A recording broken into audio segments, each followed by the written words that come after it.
రుణమాఫీ అమలు చేయాలని చెప్పేసి రైతులు కోరుతున్నారు.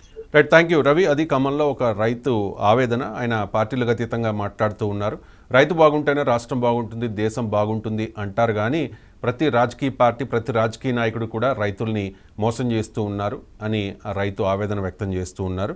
అండ్ గతంలో బీఆర్ఎస్ ఈ రైతు రుణమాఫీకి సంబంధించి హామీ ఇచ్చింది, కానీ హామీ నెరవేర్చలేదు.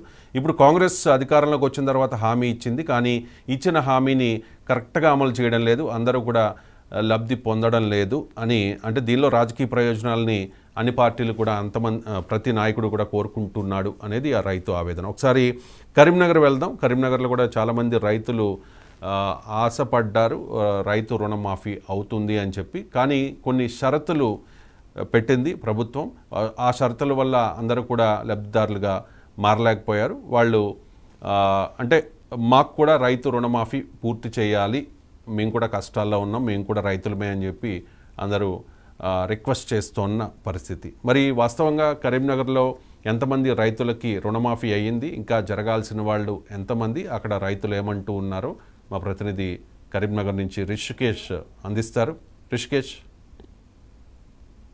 సహజంగా ఉత్తర తెలంగాణ అంటే కరీంనగర్ ని రైస్ బౌల్ ఆఫ్ తెలంగాణగా అభివర్ణిస్తూ ఉంటారు. రైతాంగం కరీంనగర్ లో మరియు జగిత్యాల ప్రాంతాల్లో పెద్ద ఎత్తున రైతాంగం ఉంటుంది. అయితే రైతు రుణమాఫీ అంశం ఇప్పుడు తెలంగాణ రాష్ట్ర వ్యాప్తంగా ఒక సంచలనంగా మారిందని చెప్పొచ్చు. అయితే ప్రధానంగా రైతు డిక్లరేషన్ సభ పేరుతో కాంగ్రెస్ పార్టీ రైతు రుణమాఫీ ఏకకాలంలో 2 లక్షల రూపాయల రుణమాఫీ చేస్తామన్న హామీతో ప్రభుత్వంలోకి వచ్చింది. ఆ తర్వాత జరిగిన పరిణామాలు నేటి వరకు కూడా ఒకసారి మనం గమనిస్తే అధికారిక లెక్కల ప్రకారంగా 22 లక్షల మంది, దాదాపుగా 22,50,000 పైచీలకు రైతులకు మాత్రమే రుణమాఫీ జరిగింది. అది లెక్కల ప్రకారంగా అధికారికంగా 18,000 కోట్ల రూపాయలు మాత్రమే జరిగింది అనేటువంటిది ఇప్పటికీ ఇది వాస్తవమైనటువంటి ఫిగర్. అయితే రుణమాఫీకి సంబంధించి 3 విడతలుగా కాంగ్రెస్ పార్టీ చేసింది. మొదటి విడతలో 1,00,000 రూపాయల లోపు, ఆ తర్వాత 1,50,000 రూపాయలు, ఏదైతే 15 ఆగస్టు చివరి విడతగా 2 లక్షల లోపు ఉన్న వారికి రుణమాఫీ జరుగుతుంది అనేటువంటి అంశాన్ని తెరపైకి తీసుకొచ్చింది. కానీ ఒకసారి మనం తెలంగాణ రాష్ట్ర వ్యాప్తంగా రైతాంగాన్ని పరిశీలించినట్టయితే ఎస్ఎల్బిసి ఏదైతే state level bankers committee meeting లో తెలంగాణ రాష్ట్ర ప్రభుత్వం జరిపినటువంటి మొదటి దఫా చర్చల్లో వారు కూలంకషంగా ఏం చెప్పారంటే దాదాపుగా 49,000 కోట్ల రూపాయలు రైతు రుణమాఫీకి అవసరం పడతాయి. దాదాపుగా తెలంగాణ రాష్ట్ర వ్యాప్తంగా 43 లక్షల మంది రైతులు ఉన్నారనేటువంటిది అక్కడ ప్రతిపాదించారు. కానీ ఆ తర్వాత జరిగినటువంటి కేబినెట్ మీటింగ్ కావచ్చు, బడ్జెట్ కు వచ్చేసరికి దాదాపుగా అది 31,000 కోట్ల రూపాయలకు అధికారికంగా ముఖ్యమంత్రి ఎవరైతే సీఎం రేవంత్ రెడ్డి స్వయంగా ప్రకటించినటువంటి ఫిగర్. కానీ బడ్జెట్ లో మాత్రం 31,000 కోట్లకు బదులుగా 26,000 కోట్ల రూపాయలనే కాంగ్రెస్ ప్రభుత్వం బడ్జెట్ లో పెట్టింది. తీరా 3 దఫాలుగా జరిగినటువంటి రుణమాఫీలో మనం గమనించినట్టయితే కేవలం 18,000 కోట్ల రూపాయలు, దాదాపుగా 17,993 కోట్ల రూపాయల రుణమాఫీ మాత్రమే జరిగింది. ఇందులో 23 లక్షలు, సుమారుగా 23 లక్షల మంది రైతులకు న్యాయం జరిగింది. అయితే దీనికి ప్రభుత్వం పైన పూర్తి స్థాయిలో అటు బీఆర్ఎస్ బీజేపీ విరుచుకుపడుతుంది. రైతాంగం నుంచి తీవ్ర విమర్శలు అయితే వెల్లువెత్తుతున్నాయి. అటు ఆదిలాబాద్ నుంచి ఖమ్మం వరకు కూడా, కరీంనగర్ లో కూడా పూర్తి స్థాయిలో రైతులు రోడ్డెక్కారు.